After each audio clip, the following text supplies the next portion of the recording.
students, welcome back to my channel Enjoy Learning. In this video I'll teach you how to solve question number 3 and 4 of exercise 8.2. So let's begin with question number 3. It is also similar to question number 2, right? But here is something different. What is that? यहाँ पे बेटा आपको gene to rational numbers के बीच में आपको दूसरे rational numbers find करने हैं, आपको फाइंड करने हैं रैशनल नंबर्स ए से लेकर एफ तक, है ना? It's written in the question number 3. Write the rational numbers represented by the points a, b, c, d, e and f. Okay. In points के बीच में ये जो सारे हमारे रैशनल नंबर्स आ रहे हैं, ये सब हम लोग को फाइंड करना है ओ से जी के बीच में.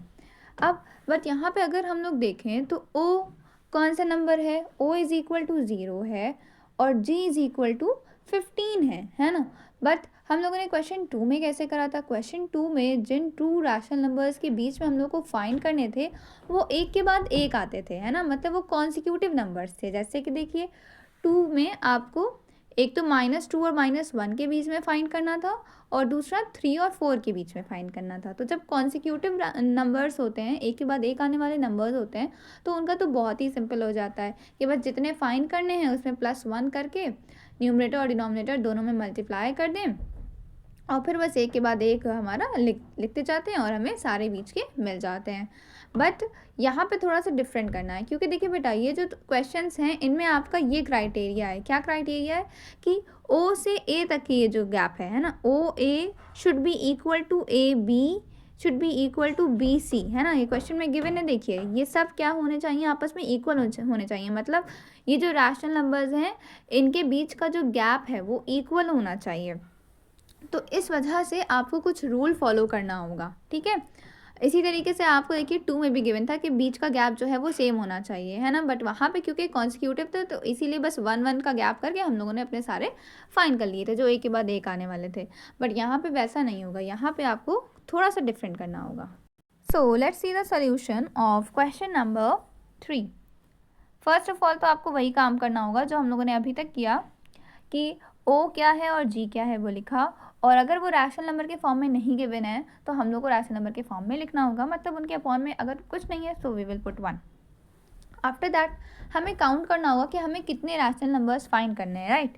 तो हमें बेटा देखिए ओ से जी के बीच में कितने रैशनल नंबर्स फाइंड करने हैं? जस्ट क्विकली काउंट ए से लेकर एफ तक ये सारे फाइंड करने हैं. तो ए से लेकर एफ तक कितने होते हैं लेटर? 6 होते हैं ना? मतलब आपको 6 फाइंड करने हैं. तो अगर हम लोगों को 6 फाइंड करने हैं तो हम क्या करेंगे? 6 + 1 करेंगे. ये मैंने बताई थी ट्रिक. जितने फाइंड करने हैं उसमें +1 करना होता है. 7 कर लिया हम लोगों ने. अब ये जो 7 नंबर आया इसे आपको अपने न्यूमरेटर डिनोमिनेटर में मल्टीप्लाई करना होगा. ये भी सेम टू सेम वही है, वही स्टेप्स हैं जो 2 में करे थे. तो देखिए करा हम लोगों ने 0/1 में भी मल्टीप्लाई करा हम लोगों ने. देखिए यहाँ इंटू 7 तो आपका 0 × 7 0/1 × 7 7 ये आ गया. और 15/1 में भी देखिए हम लोगों ने मल्टीप्लाई कराइए. 15/1 में मल्टीप्लाई करा 7 न्यूमरेटर और डिनोमिनेटर में. तो 15 7 105/7 ये मिल गया. अब हम लोग देखिए क्या करें. क्या हम लोग एक एक आगे बढ़ सकते हैं? हम लोग को 0/7 से एक ये 0/7 और दूसरी लिमिट क्या है 105/7. इन दोनों के बीच में हमें सिर्फ कितने फाइंड करने हैं?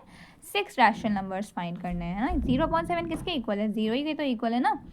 हम लोगों ने बस न्यूमरेटर डिनोमिनेटर में मल्टीप्लाई कर दिया है सेम नंबर, तो हमारी वैल्यू तो चेंज होती नहीं है ना. तो हमें कितने फाइंड करने हैं बेटा? 6 फाइंड करने हैं. और वो 6 भी ऐसे होने चाहिए कि उन सबके बीच का जो गैप है वो सेम होना चाहिए. ओ से ए तक जो गैप है वही ए से O A should be equal to A B should be equal to B C. ये क्वेश्चन में गिवन है ना?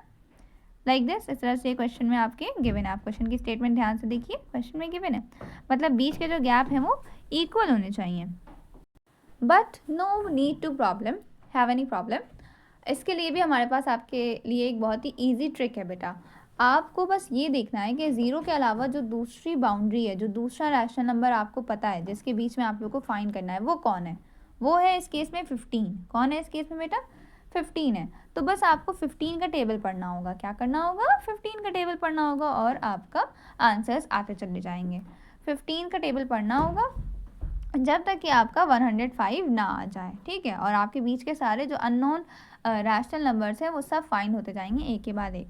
सो we are going to start from 15 1 है ना. सबसे पहले तो ये हमारा है, ये पहली बाउंड्री स्टार्टिंग किससे हो रही है? 0 से हो रही है. और अपॉन में सबके क्या लगाना है, 7 लगाना है, तो ये मत भूलिएगा। तो देखिए हमारा आंसर आ गया लाइक दिस। हम लोगों ने सिंपली क्या करा, 15 का टेबल पढ़ा। देखिए तो 15/7 ये हमारा फर्स्ट हो गया, 15/7 तो ये ए हो गया, फिर सेकेंड बी हो गया। 15 टू द 30 होता है ना, बस 15 का टेबल पढ़ते जाना है, वो न्यूमरेटर में पुट करते जाना है और अपॉन में सबके 7 पुट करते जाना है, आपका आंसर आ गया। देखिए फिर सी में 15 3 द 45/7, 15 4 द 60, 15 5 द 75, 15 6 द 90 और आपका ये लास्ट वाला था सिक्स वाला एफ, ये भी फाइंड हो गया। फिर देखिए उसके बाद 15 7 का क्या आता है, 15 7 का तो 105 आता है, वो तो हमारे अपने आप ही, वो कौन है, वो तो जी है ना। सो इस तरह से बीच के आपको सारे अननोन्स मिल जाएंगे। बस आपको क्या करना होगा बेटा, आपको टेबल पढ़ना होगा 15 का। 0 के अलावा जो भी नंबर है आपको उसका टेबल पढ़ना होगा और बस टेबल पढ़ते जाएंगे, न्यूमरेटर में पुट करते जाएंगे और बस आपके सारे फाइंड आउट हो जाएंगे। So I hope you understood. And इसी वजह से कि आपको समझ में आया कि नहीं आया, आपको क्वेश्चन नंबर 4 अपने आप से ट्राई करना है, because it is the same. Just see question number 4 मैं उसको आपको एक्सप्लेन कर देती हूँ पूरा, फिर उसके बाद आप अपने आप से करिएगा। Right the rational numbers represented by the points P Q R S and T, है ना। जहाँ पे भी आपको क्या गिवन है कि सारा जो बीच का गैप है ओ से लेकर पी तक के should be equal to P से लेकर क्यू तक की, है ना, equal to Q R equal to R S, सब मतलब बीच का गैप बिल्कुल सेम होना चाहिए, इक्वल गैप होना चाहिए सबके बीच में और आपको इन सबको फाइंड करना है। तो बस हमने क्या बताया, आपको सबसे पहले देखना है कि जो आपको पता है जो बाउंड्री पे हैं वो कौन कौन है। ओ है हमारा 0 और यू है हमारा -17, तो इन दोनों के बीच में फाइंड करना है, दोनों को अपॉन 1 करके लिखना होगा। फिर क्या करना होगा, काउंट करना होगा कि कितने अननोन हैं, कितने फाइंड करने हैं बेटा, पी से लेकर टी तक काउंट करिए क्विकली, यू विल गेट 5, है ना, 5 अननोन है। तो फिर हम लोग क्या करेंगे, 5 + 1 करते हैं ना, जितने फाइंड करने होते हैं +1, तो 6 कर दिया हम लोगों ने, फिर 6 मिल गया, फिर 6 को दोनों में मल्टीप्लाई कर देंगे, मतलब 0/1 में न्यूमरेटर डिनोमिनेटर में मल्टीप्लाई करेंगे और -17/1 में भी न्यूमरेटर और डिनोमिनेटर में क्या मल्टीप्लाई करेंगे, 6 मल्टीप्लाई करेंगे।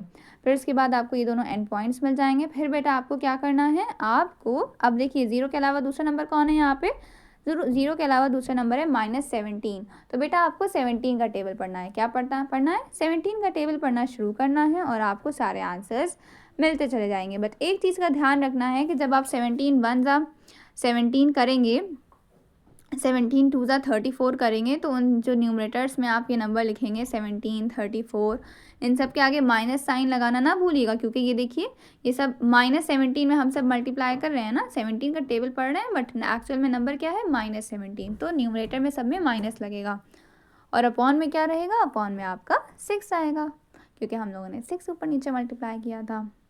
देखिएगा बहुत ईजिली आपका हो जाएगा। बस बेटा इस चीज़ का ध्यान रखिएगा, एक और चीज़ कि आपको स्टार्ट हमेशा किधर से करना होता है, 0 से स्टार्ट करना होता है। तो 0 के जस्ट बाद कौन है, पी है। Can you see in the question, number line पे देखिए 0 के जस्ट बाद कौन है, पी है ना, तो जो सबसे पहला वाला आएगा वो पी होगा, मतलब जब 17 1 17 करेंगे तो वो आपका पी होगा, फिर क्यू होगा, फिर आर होगा, फिर एस होगा, फिर टी होगा। तो आपको हमेशा 0 के साइड से स्टार्ट करना होता है, वहाँ से आपके आंसर्स आना स्टार्ट होते हैं। माइनस साइन लगाना ना भूलिएगा। एंड एक और इम्पॉर्टेंट चीज़ वो क्या है कि आपको अगर कैंसिल हो रहा है न्यूमरेटर डिनोमिनेटर, है ना, अगर आप देख रहे हैं कि अरे ये तो कैंसिल हो रहा है, सेम टेबल में आ रहे हैं न्यूमरेटर डिनोमिनेटर, जब आपके आंसर आ जाएंगे सारे पी से लेकर टी तक, अगर कैंसिल हो पा रहे होंगे तो आप कैंसिल कर दिएगा। अब जैसे कि हम लोगों का क्वेश्चन 3 था, तो इसमें तो हमारा कुछ नहीं कैंसिल हो रहा था ना। आप देख सकते हैं ये जो हमारे आंसर्स आए हैं सारे ए से लेकर एफ तक, अगर हम लोग देख रहे हैं क्या, अगर हम लोग ए को देखें तो 15/7 है, क्या 15 और 7 सेम टेबल में आते हैं, नहीं, तो कहाँ कैंसिल हो पा रहे हैं, ना ही 30/7 कैंसिल हो रहा है, ना 45/7, कोई भी नहीं कैंसिल हो रहा है। अगर कैंसिल होगा, लेकिन अब आपका जो क्वेश्चन होगा ना उसमें कैंसिल होगा। फॉर एग्जाम्पल हम आपको बताते हैं कि आपका जो बी आएगा, बी कह रहे हैं, आपकी स्टार्टिंग कहाँ से हो रही है, क्यू, पी से स्टार्टिंग हो रही है, तो पी क्यू, तो जो आपका क्यू आएगा वो ये आएगा। सॉल्व करिए, उसके बाद देखिए, पॉज कर दिए वीडियो, जब आप क्यू तक पहुँचेंगे, जब आप सारे आंसर्स निकाल लेंगे, फिर उसके बाद ये देखिएगा, क्योंकि जब आप पी से लेकर पूरा निकाल लेंगे सारे, फिर अगर कैंसलिंग हो पा रही है तो कैंसलिंग भी करके देंगे, बस मेरा ये कहने का मतलब है। तो जब आप सारे आंसर्स निकाल लेंगे तो आप देखिएगा कि आपका जो क्यू आ रहा होगा वो ये आ रहा होगा -34, और अपॉन में क्या होगा 6 होगा, अपॉन में क्या होगा 6 होगा। तो आप देखिए ये कैंसिल हो रहा है, ये दोनों 2 के टेबल में आते हैं, 2 3 ज़ा 6 हो जाएगा, और ये 2 1 ज़ा 2, 2 7 ज़ा 14। तो फिर आप नेक्स्ट लाइन में लिखेंगे अपने क्यू का फाइनल आंसर। क्यू का फाइनल आंसर क्या हो जाएगा -17/3। तो बस बेटा, पहले आपको सारे फाइन कर लेने होंगे, फिर अगर उनमें से जो जो कैंसिल हो रहे होंगे ना, तो आप उनको कैंसिल करके भी लिख दिएगा। ठीक है, all the best, good luck.